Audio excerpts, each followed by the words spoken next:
ఢిల్లీలో కొద్ది రోజులుగా భారీ వర్షాలు కురుస్తున్నాయి. ఆగస్టు 1 నుంచి 7 వరకు ఢిల్లీలో ఏకంగా 127 మిల్లీమీటర్ల వర్షం నమోదైంది. ఇది 2011 అంటే దాదాపు 15 ఏళ్ల తర్వాత ఆగస్టు మొదటి వారంలో నమోదైన అత్యధిక వర్షం. నిన్న కూడా దక్షిణ ఢిల్లీలోని పుష్పవిహార్లో 111.5 మిల్లీమీటర్ల వర్షపాతం నమోదైంది. అటు ఆగస్టు 10 వరకు వానలు కురుస్తాయని వాతావరణ శాఖ తెలిపింది.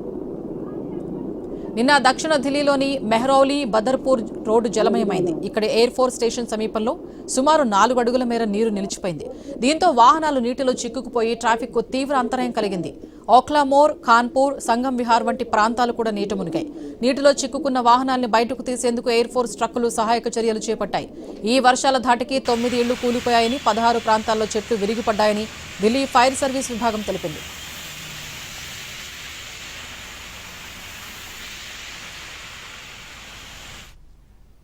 అస్సాంను వరదలు ముంచెత్తుతున్నాయి. ఎడతెరిపి లేకుండా కురుస్తున్న వర్షాల కారణంగా నదులు ఉగ్రరూపం దాల్చి వరద పరిస్థితి అత్యంత తీవ్రంగా మారింది.